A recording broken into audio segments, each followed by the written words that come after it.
Well, we're in October, and first week of October, and it's another beautiful day out. You can see in t-shirts, which is nothing to complain about. So we're taking the opportunity to do a bunch of different stuff outside this week.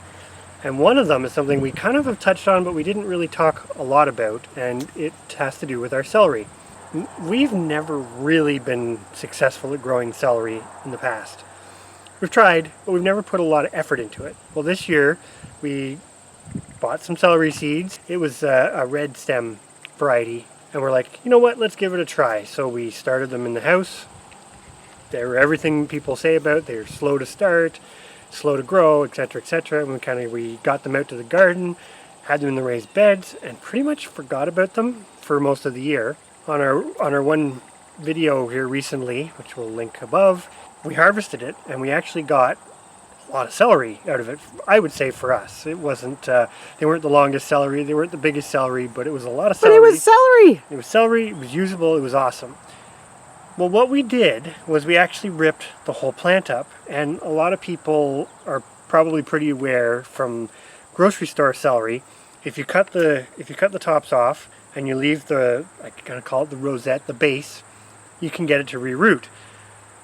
Well, we kind of had this idea, and this is a couple weeks ago now, that we have all the roots, we have the tops, so let's just keep them and see what happens. And I'm going to show you the results. Here's what happens. Essentially, we took all of our stumps of celery, and we just threw them in a bowl, and we put some water in the bowl, and we've almost forgotten about them in the house. And all of that is new growth from about the last 2 weeks. Give or take a couple days. Pretty recent. And they're not in excellent condition. So the plan is to replant these, and we're going to plant them in a container so that we can keep them in the greenhouse, because we're not really super familiar with celery, but I believe if we protect it, it will probably be okay in our greenhouse over winter. With the hopes of maybe getting some more harvests off these, but also seeing if we can get them to go to seed, because that would be the ultimate goal. And the neat part about this is we've already had a pretty substantial harvest. So we're taking basically the residuals of that harvest, replanting it again, hopefully getting another harvest of some greens before winter, but also hoping to get the seed crop. So pretty cool that you can actually do this with this plant. So you have to watch this space to see how successful it is. How it works. We're going to do some research on winter temperatures and so stuff. On that note, don't forget to subscribe and hit the little bell button so that you don't miss out on the updates of celery. The next job is to plant it.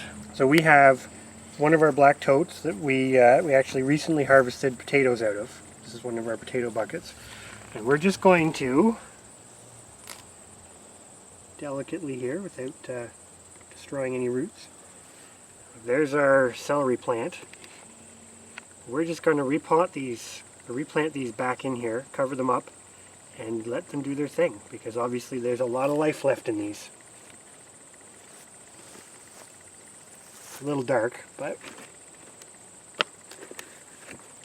we'll top this up a little bit more, and we may end up having to do 2 of these. We'll see.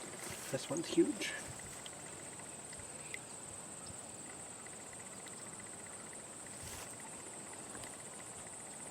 I may not crowd these too much because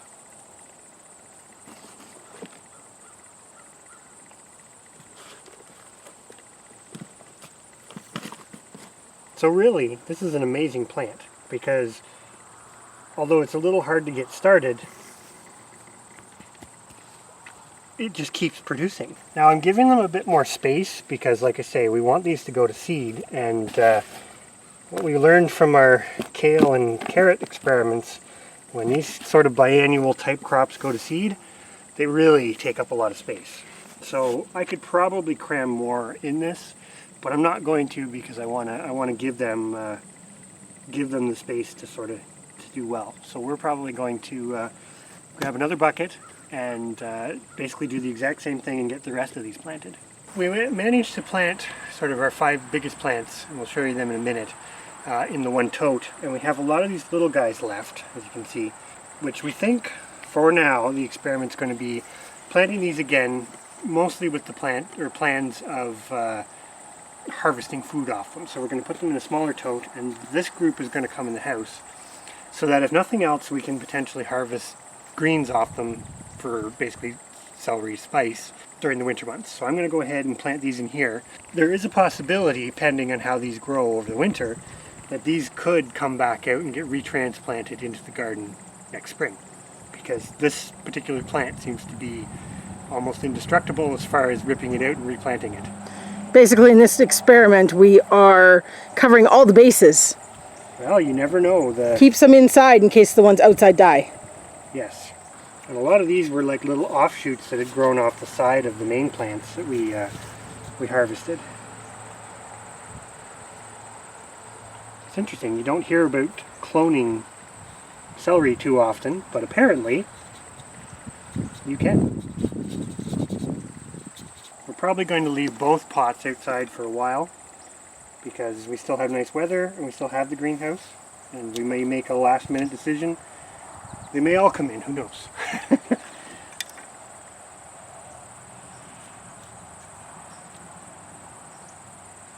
I suppose in theory we still have to finish the greenhouse.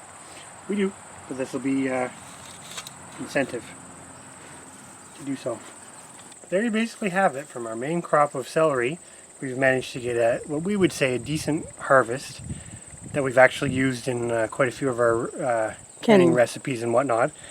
And we have the potential that these things can keep producing. So for me, this is the tip of an iceberg of a conversation about biannuals. But biannuals can potentially do a lot more work for you than they're often given credit.